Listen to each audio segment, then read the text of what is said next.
All right, and thanks again for everyone for joining. Good afternoon. Just a quick intro to today's technical webinar, SOLIDWORKS Simulation for Weldment Structures. I just wanted to introduce Ramesh Lakshmipathy, who is a senior simulation expert here. So thank you again for joining, and Ramesh, feel free to take it away.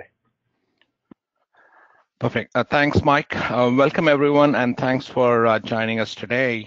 This presentation, as you can see, it's titled SOLIDWORKS Simulation for Weldment Structures, but it's a lot of exciting content I've put together, so hopefully this resonates with most of you today. And I've been at SOLIDWORKS for more than 17 years, and currently I work with prospects and customers like you to understand your simulation needs, how we can add value, how simulation tools can add value to your overall design process.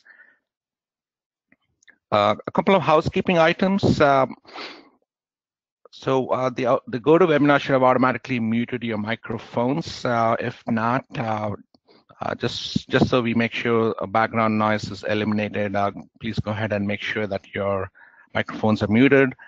You can view this presentation in full screen mode by clicking on the button as shown here on the slide.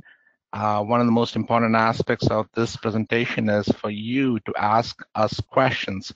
So there's a Q&A box in the GoToWebinar window on your end that you can use to type in questions as you see different contents of the presentation today.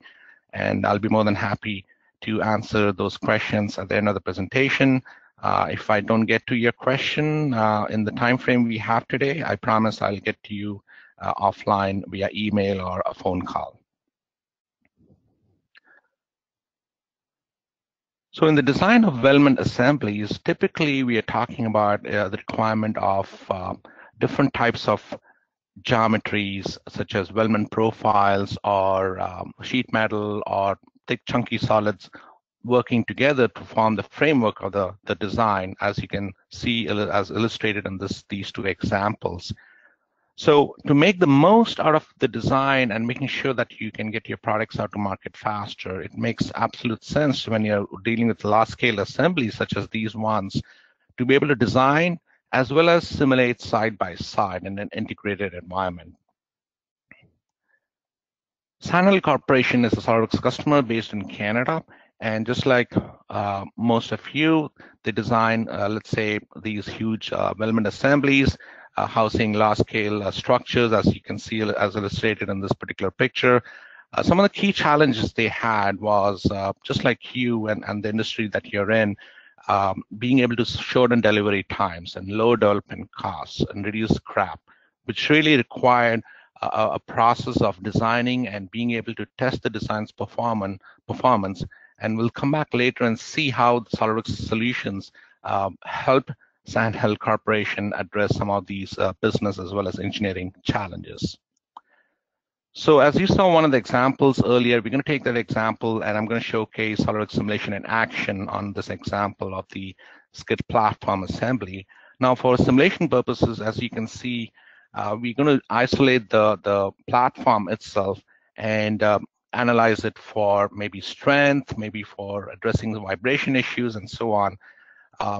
However, you can see that isolating the frame, we're not actually ignoring the physics, which is we're not ignoring the weight of the spool, the yellow spool that you see here, or the blue generator component. We're definitely going to use some unique techniques today to account for that physics or the weight of the structures on the components of interest. In this case, it's the skid assembly platform. So this presentation is going to be broken down into these the several segments analyzing mixed geometry types, basically showing you how smart SOLIDWORKS simulation is in terms of leveraging some of the information that you're creating on the CAD side, on the SOLIDWORKS side of things, followed by doing a linear static analysis, which is literally the foundation in majority of the cases when it comes to understanding the strength of the design. We'll switch gears and do a frequency analysis to understand or address vibration issues, followed by dynamic analysis that will allow or give us a bigger picture of how the system responds to any vibration source in terms of stress, deformation, factor of safety, and so on. I'll finally wrap it up by looking at some design optimization tools, I want to introduce you to this productivity tool, as I call it, because it's a great way to let the software try out all these different design iterations behind the scenes and tell you what the best design is to go with end of the day. So first, let's take a look at analyzing mixed geometry types. All right, I'm going to switch to SolidWorks. So here is the Weldment assembly, as you saw on the PowerPoint slide. I want to open this skid frame in its own window.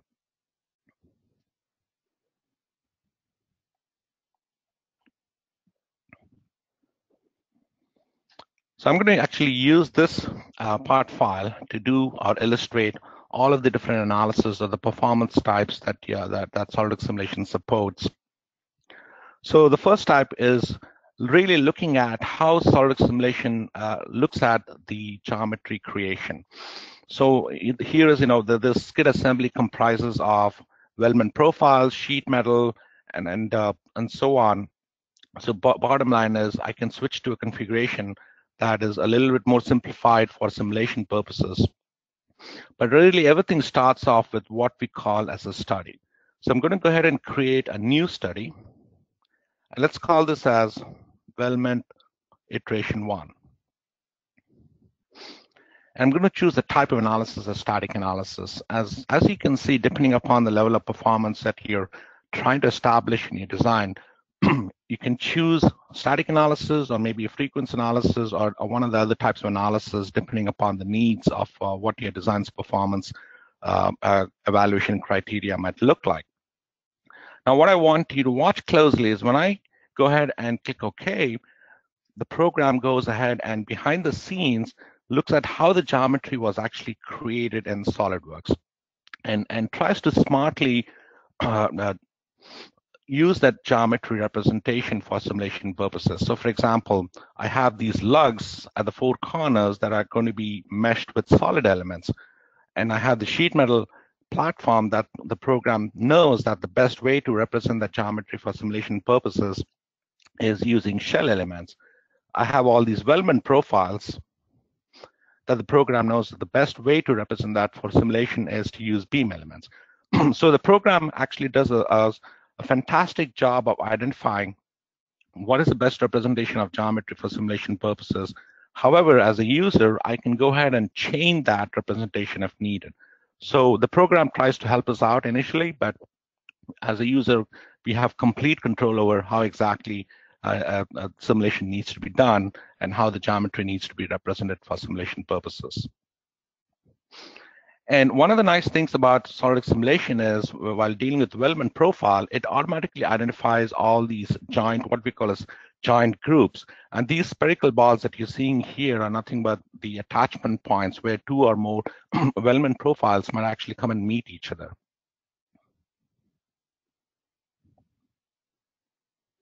So let's go ahead and then do a quick meshing just so you can see and appreciate that such an automation that's provided right at the forefront of doing a simulation makes it super easy and intuitive when it comes to doing simulation inside SolidWorks. So I'm just going to go ahead and take the default settings, click mesh. And right now it's cranking, looking at how the geometry needs to be meshed for different geometry types. And in just a few seconds, we'll have access to the mesh.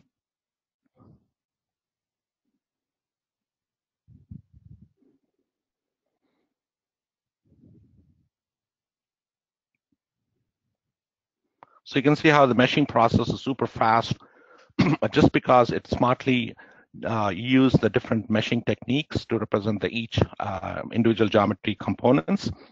Now, what I can do is I can render this mesh, because behind what you're looking at right now is what's going to be used for mathematical calculations. But for visualization purposes, you can render the mesh to the actual 3D geometry that was used to start off with.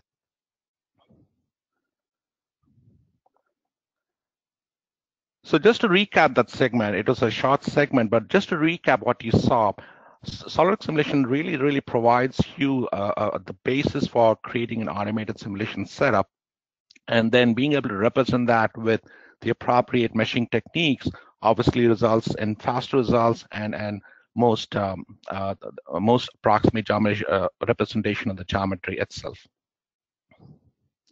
Next, we want to actually switch gears and look at doing a linear static analysis. And I want to show you some tools that might really come in handy when you're beginning to do with work with SOLIDWORKS simulation. So the design scenario here is very simple. We want to be able to generate or account for the weight of the wire spool, which is about 600 pounds, and also the generator, which is about 2,800 pounds. So we're going to apply those as forces or loads in the system. Now, on the other side, we want to also go ahead and represent how this platform is going to be supported. So we have 4 lifting lug holes, and we're going to assume that those lug holes are completely fixed in space. And the material, we can start off with plain carbon steel, but again, for this entire analysis, we're going to use plain carbon steel as the material. So let's take a look at some of the elements of what is required for doing a linear static analysis. So I'm going to go back into my SOLIDWORKS environment. Now I want to showcase when it comes to doing, we have actually created a simulation study, we have meshed it, that's all great. But what's really nice to know is, let's say, for example, if you are new to SOLIDWORKS simulation, or if you're assigned the task of doing simulation in your company, you can really leverage what we call as analysis library. So just like SOLIDWORKS design library, where you can simply go ahead and create templates or features and simply drag and drop parts and customized parts and fasteners, for example, into the graphics area.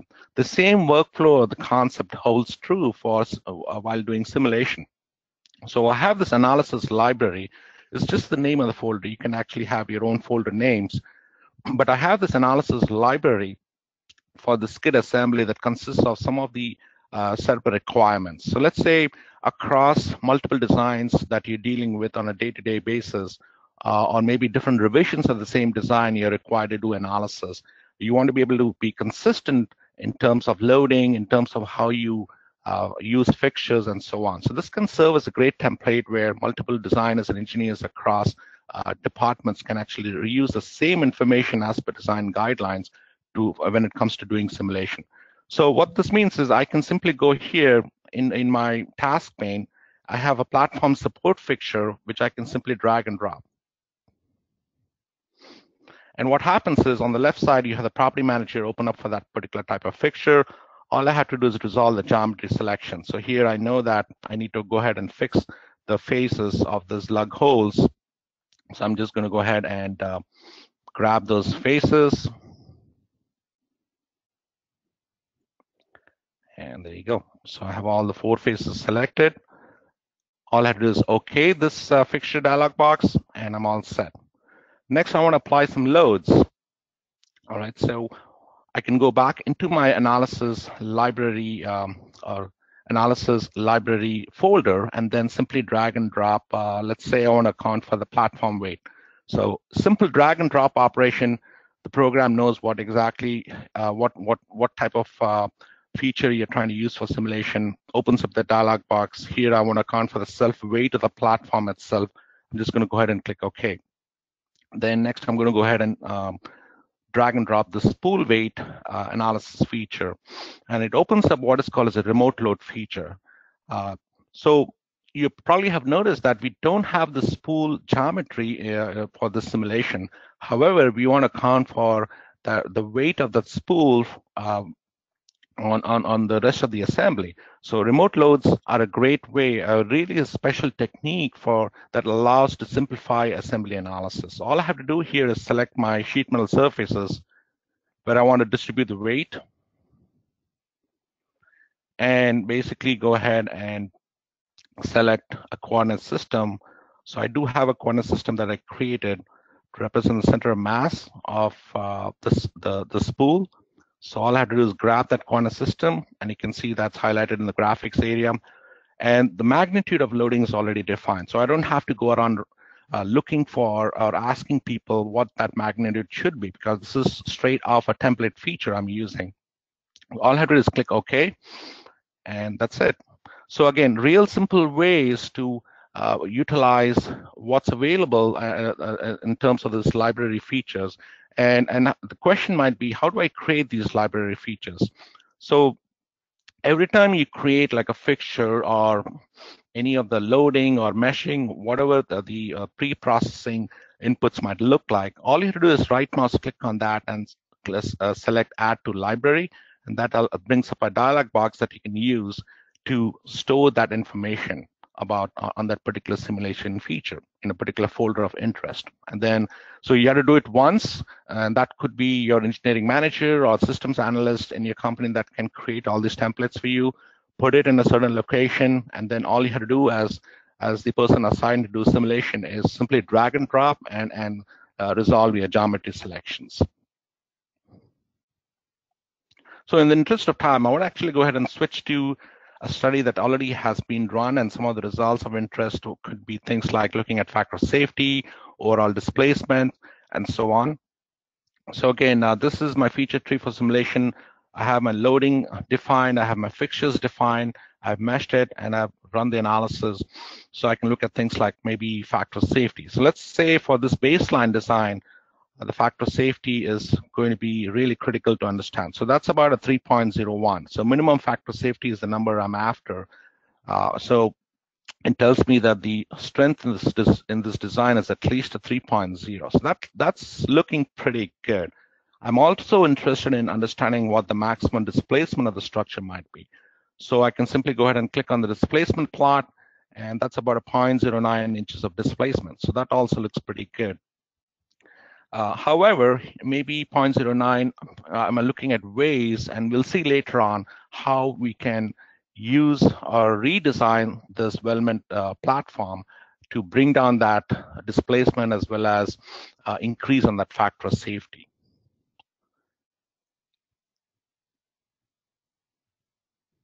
So static analysis is a great way to understand what the strength of the design is in terms of factor safety, in terms of displacement, maybe looking at stresses, but it's a first pass analysis that you want to do to understand and make sure that if your product is behaving or working as expected.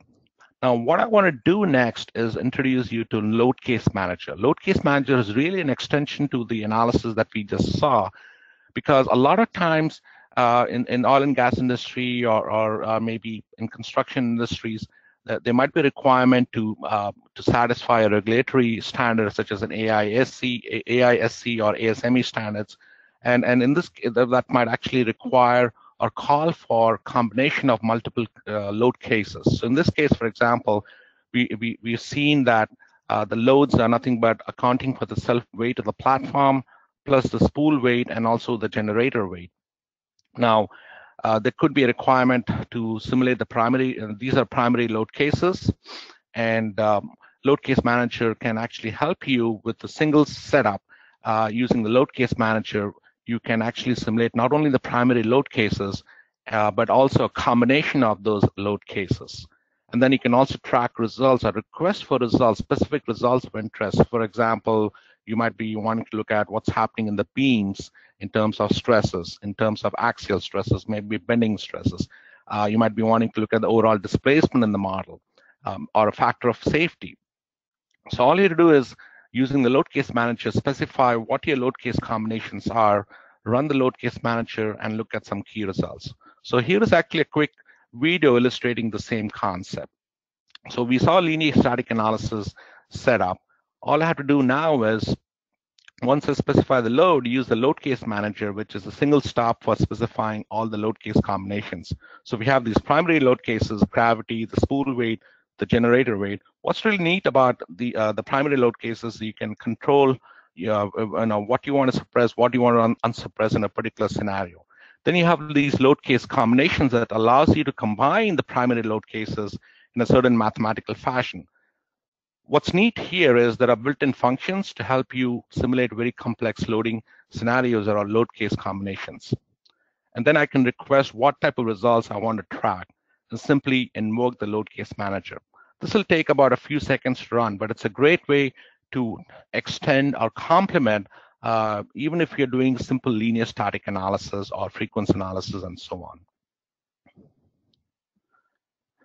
And while the load cases manager is running, you can also see that you're getting visual feedback in the graphics area. So for each load case, it's showing us what the displacement looks like.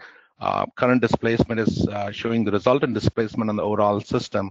But once it runs to completion, you can look at what the effect is of each primary load case and load case combination on things like displacement, stresses, factor of safety.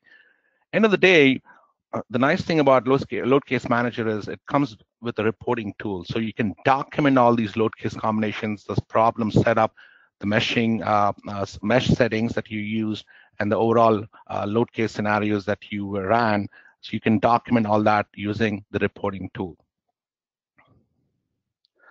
So you saw linear static analysis backed up by load case manager, but really the two big benefits that you are getting here is being able to determine the safe operating loads up front and being able to also explore multiple load case combinations using the load case manager. Next, we'll switch gears and really go beyond just understanding the strengths of the design. So we saw the factor safety from a linear static analysis is 3.01, roughly around that ballpark number.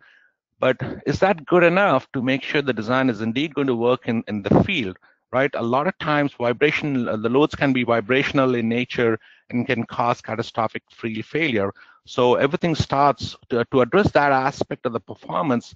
Everything starts with what is called as a frequency analysis, because it tells us what the resonant frequencies or the natural frequencies of this skid platform assembly might look like. So let's take a look.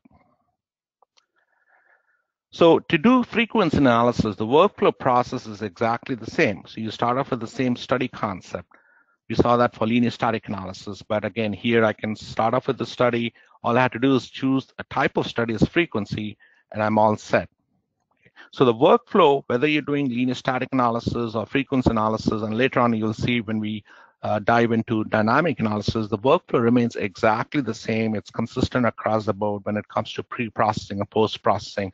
So that makes it a whole lot easier to do any type of analysis without having to worry about, totally a different set of options or a different user interface to deal with. So let's take a look at frequency analysis. I have a frequency analysis already set up and run, and I just want to showcase what are the key results that you get out of the frequency analysis. So here you can look at mode shapes. So this is my first mode shape, this is my second mode shape. Basically understanding how the structure, if it's shaken by an external excitation load or vibration load, and depending upon the natural frequencies, which also kind of control or dictate how the mass of the overall system participates in what direction, this gives you a clear graphical feedback as to what those mode shapes might look like. And plus, you also get access to the resonant frequencies. So my first natural frequency is about a 15.48. That's good to know because that coincides, let's say, with the operating RPM of the generator, right? So this translates into an RPM of about 900 RPM. And maybe the question is, how do we make a decision as to whether can we operate the generator in that speed range, or do we need to make changes to the design? But at this point, all we know is that these are the natural frequencies. How that translates into a response in the system is something that we will look at next.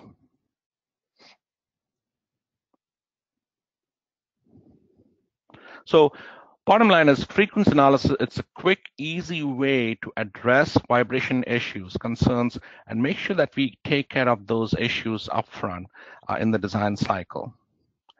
Next, we'll lead into dynamic analysis, which is really an extension of frequency analysis, but now we'll see how we can get the overall response in the structure. So what's the design scenario? What does the setup look like? Nothing changes with respect to the physics of the problem, right? We saw that in linear static analysis. We accounted for the weight of the wire spool. We accounted for the generator weight, which is about 20 pounds. What is a little bit additional input here is the operating range. So we know we need to, in dynamic analysis, we need to specify how the load is acting as a function of time or as a function of excitation frequency. So we want to actually understand what if the generator is operating in this range? Where is the peak response? How do we avoid working in a range of RPMs or frequencies where probably the response, such as displacement, might be high enough and it may not be acceptable? But we'll see all of those in the next few slides. Okay, I'm going to go back into my SOLIDWORKS environment, and so we've seen a little bit of static analysis, a little bit of frequency analysis, load case manager, all that is looking good. And here is what the litmus test is: vibration analysis. So the workflow again remains the same, so I don't want to bore you with actually showing you how to create a study, right? But what I want to highlight is the workflow process. Really, when it comes to doing dynamic analysis, is literally like doing a static analysis or maybe even a frequency analysis. All I have to do here is choose the type of dynamic analysis because it can be different depending upon the requirements in your design. So, but we do support 4 different types of dynamic analysis. One is called time history analysis, such as simulating impact loads or shock loads. The other one is harmonic, and that's exactly what we can do in this on the skid assembly. We're going to use harmonic analysis, random vibration analysis, and we can actually go ahead and do a response spectrum analysis as well if the need if the need arises that a response spectrum needs to be analyzed and the results reported with respect to doing a response spectrum analysis. So let me just quickly go back into my PowerPoint. So I think about dynamic analysis versus linear static analysis. So let's say I'm driving in my car and I'm driving at 55 miles per hour. The ride is smooth. It's no vibration. I don't feel any rattling effect. Everything is good. Then I decide to step on the gas pedal and bump up the speed to about 60 miles per hour. Then everything goes crazy, right? The whole car starts vibrating, shaking up. You can really feel the vibration, and that's because the road noise is probably hitting 1 or 2 natural frequencies of the car itself. And so that's kind of the concept here with the dynamic analysis or vibration analysis, is the fact that it's all about the loading might be the same, but if something external starts to shake up your structure, that loading can be amplified to a high degree. And if overlooked, it might actually cause your factor of safety was a 3.0 with linear statics, right? But that might actually cause, with vibration analysis, it might show up as a factor of safety of only 1.0. But anyways, let's come back to a few things here. We did linear static analysis, and I really want you to keep a mental note of a couple of different values. The displacement from linear static analysis is 0.09 inches, and then the factor of safety is about a 3.01. Okay. And then so these are the 2 numbers I want you to keep in mind: displacement 0.09, factor of safety is 3.01. And then we did a frequency analysis to understand if we're operating equipment in a range of frequencies that might cause any kind of resonance, and clearly shows that natural frequencies, let's say even if you look at the first natural frequency, 15 hertz, that's actually about a 929 RPM. So if the generator sitting on the platform is operating at the same speed, it can actually cause some sort of load amplification. So at this point, we don't know yet, but it's always better and to actually check that off from our design checklist to make sure that we're not taking any downstream risks. So let's take a look at what the results of our dynamic analysis looks like. So I've done a harmonic analysis, which means I want to understand what different steady state RPMs of the generator, what is my stress, what does my displacement look like? So the workflow process again is the same, in terms of setting up the problem, materials, connections, fixtures, loading, etc. What's different is, for example, this force of 1,400 pounds, which is the weight of the generator that we have used earlier on. Now that loading now becomes a function of excitation frequency. So amplitude of loading is the same, but all I'm saying here is I have, let's say, a guideline, a spec that is calling for testing this design as per this profile. Okay, so all I'm doing is I'm making that amplitude of loading a function of excitation frequency. So that's the only additional input that you need here, and plus damping, of course. You can specify, we do different types of damping. You can specify modal damping, Rayleigh damping. Again, there is some online help available to help you, to guide you through what values to be used for different types of structural applications. So what I'm interested in is looking at my displacement response. So let's go ahead and look at what this maximum displacement looks like. Remember, it was a 0.09 inches of displacement from a static analysis, and you can see the same loading amplitude is causing a max displacement of 1.315 inches. That's really huge. And it's glad that I caught this before I handed off the design for manufacturing, or before trying some more design iterations and making sure the design is going to work as expected. Clearly, static analysis shows us that, yeah, the design is good to go, but vibration analysis is telling us, no, probably 1.3 inches of displacement is too much. Maybe we need to go back and revisit the design and make a few changes or modifications. Now, what's more interesting is I'm getting visual feedback. I'm seeing a lot of red. I know exactly where that max displacement is. What I want to do is kind of get a little bit more granular detail on the response. So I'm just going to use my probing tool in SOLIDWORKS Simulation and understand a little bit, get a little bit more detail at those locations of interest. So all I have to do is grab, for example, I can hover my mouse and click on a location of interest where I'm seeing a lot of red. So I just grab a location there. Then I can come back here to my property manager and then simply hit response. And it's going to tell me what the overall response looks like. So you can see that this is the kind of data or engineering information that I'm after. So visual feedback is great, but I'm trying to back up my visual feedback with this numerical data. So what you're seeing here on the x-axis is the overall, on the y-axis is the overall displacement. And on the x-axis, you're looking at all the frequencies of excitation. That's really great. What's really catching my attention are these peak points. So wherever I'm getting max displacement, so at a particular natural frequency or resonant frequency, this is about 15.4, 15.5 hertz. This is probably the peak. So that's about a 1.3 something displacement, inches of displacement, but that's actually happening at a frequency of, let's say, 26.176 hertz. And then I have a smaller response, which is happening at about 37.6 hertz. So the first two peak points are probably going to be of interest to me. Either I can make a decision, well, 1.3 inches of displacement is acceptable, or maybe I'm operating my generator at an RPM that coincides with this frequency of 15.4 or 15.5 hertz.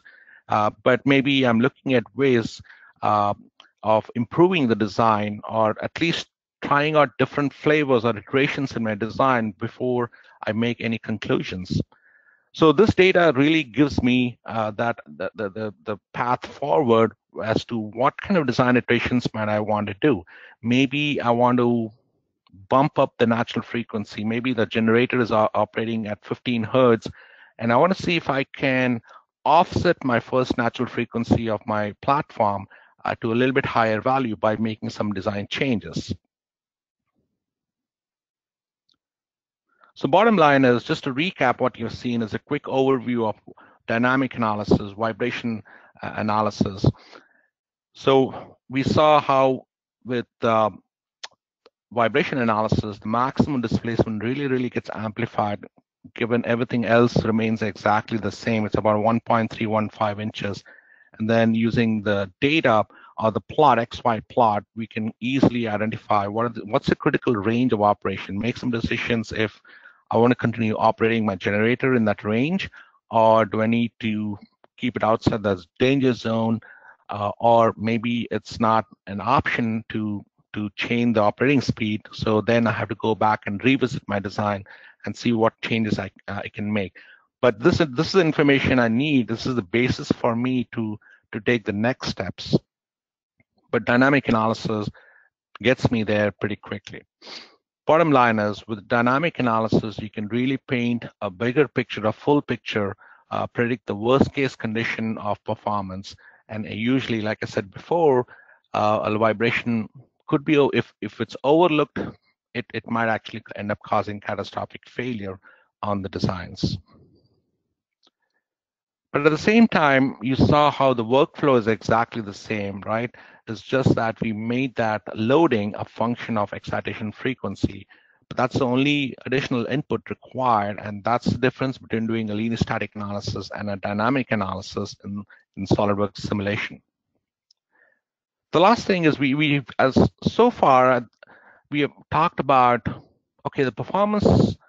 We've understood a variety of performance levels, including vibrations. And the last slide, I concluded that maybe we want to go back and revisit the design, see if there's a way to bump up or offset the first natural frequency to a higher value. Because the generator is going to be operating at 15 hertz, maybe we don't have an option to change that. So the only other option we have is to make changes or modifications to the design. So that brings us to the last topic of this presentation, is design optimization. I think this is a real powerful tool, and I call it as a productivity tool, because it allows you to hand over the control of design iterations to simulation. So what that means is, my next step in design changes could be I can manually go in and change some of the design dimensions, run the static analysis, run the frequency analysis, and then if I like what I see, I can stop there, or I can continue repeating that process, sequential process, and spend the whole day trying to do that. So this automates that way, the way we do design iterations. It lets the software dictate or control what's the best design end of the day that'll get the job done. So that's what design optimization is all about. So it has 3 simple steps. The first step is, what are we trying to change, and how do we want to make those changes in the design? So what we call as variables is really the first step in the process. And the second step is, what are the design constraints? What don't you want to get compromised? What don't you want the design to get compromised on when it comes to performance? So it could be that you're trying to keep the displacements below a certain value, or maybe you're trying to make it a little bit more stronger or stiffer, so controlling the factor of safety. So those are your design constraints.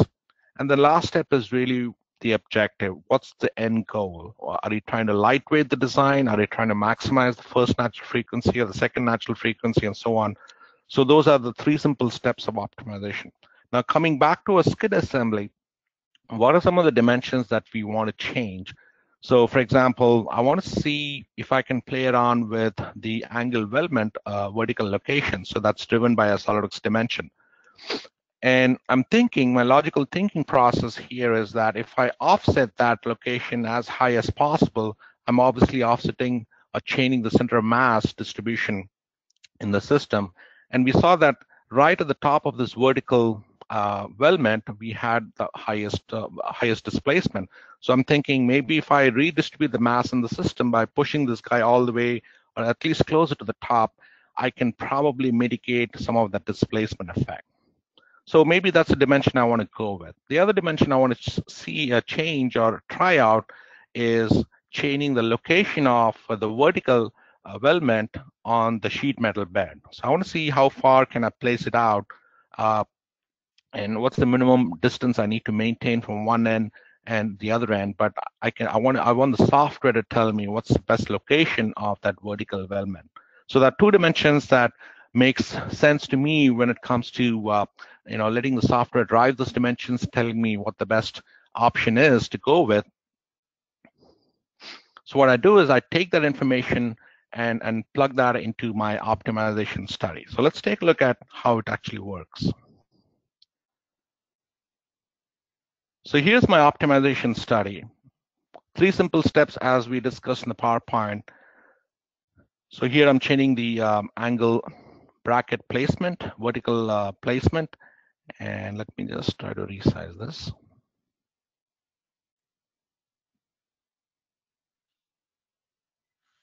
Oops. Probably easy to do that here. Okay, perfect. So here's one of the first dimensions, vertical placement. I'm actually controlling that in a range of values. I want the minimum height placement to be at least 12.12 inches, and the maximum it can go along the vertical direction is about 50 inches. Then I have another dimension, which is the where I can place these weldment along on the sheet metal bed. So there's a dimension that I'm controlling in a range of values between 3 inches and 22 inches. So again, there are other options if you want to just specify some discrete values, or if you want to specify a range with step values, you do have access to those options. But a lot of times you want to let the software in a certain min and max range figure out what the best possible dimension or location should look like. So that's my first input. And all I'm doing here is I don't have any design constraints in this problem, but what I'm doing here is specifying a couple of objectives or goals. So I'm asking the program to minimize displacement and maximize my natural frequency. Okay. And what's really neat about optimization is there are certain weight factors that can be assigned to each objective. So that way the program knows which objective needs higher priority over the rest. Okay. And that's kind of my inputs for this particular problem. And then simply I hit run. The program cranks behind the scenes and gives me a set of results. So it tells us what the initial design looks like and what the optimal design looks like. So this is my initial design. You saw the linear static analysis, frequency analysis, dynamic analysis, all run in this initial design. Now the software is telling me the best possible vertical location should be about 12 inches of this angle frame. That should be about 12 inches above from the bottom. And it's also saying the vertical offset where it can actually be placed on the sheet metal bed, that should be about 22 inches. So initial dimensions are 26 inches versus 12 inches, 6 inches initially for the vertical offset versus 22 inches. Now, what's really interesting about optimization, it's not like a black box where you just have access to the initial and optimal solutions, but it also tells how it got to the optimal solution. So it displays all the intermediate iterations that it went through. So iteration 1 through iteration 9 before it came up with the optimal solution. What I can do at this point is quickly go and test out all these iterations. So you can see how how optimization smartly went through all these design iterations, and so you can see it's automatically placing or manipulating those dimensions, rebuilding the model, running the static analysis, running the frequency analysis, and telling us, okay, based on the objectives, the initial design is about 2.4 millimeter displacement versus 2.34 for the optimal design. But look at the frequency. The initial design frequency is about 15.48 versus 16.18 hertz, and that's probably about roughly about a 4.5% offset in the frequency. But that can actually change the dynamics of the physics of how this structure endures or sustains vibration altogether. Now, this is all great, but a lot of times you might be interested in okay, I randomly pick two dimensions to change. Can I change anything else?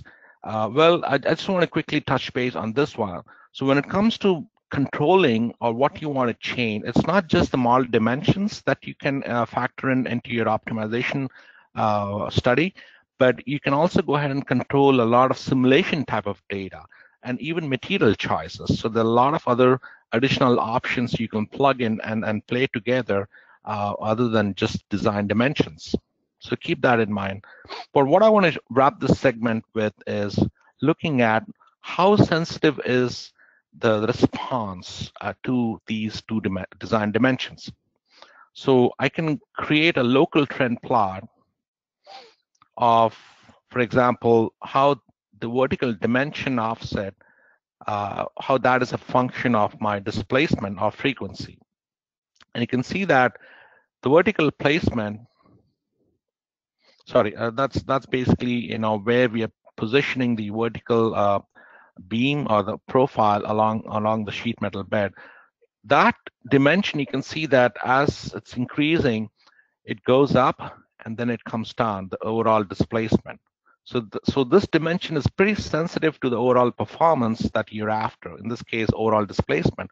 So we want to kind of, it makes sense to kind of play around with this design dimension versus if I go back and look at the other dimension, which is the angle beam, where that angle beam profile should be in the vertical direction. If I look at that, that's nothing. It's almost like a linear response. So we saw wherever we see a dimensional change happening, and if that is actually causing your response to go increase and then decrease, that dimension is very sensitive, and that makes sense to change and in terms of design iterations on the in fact, so that we can understand how it might eventually affect the performance. So in this case, if I keep on the effect of placing the angle weldment profile in the vertical direction, that doesn't have a dramatic effect on the system. Okay.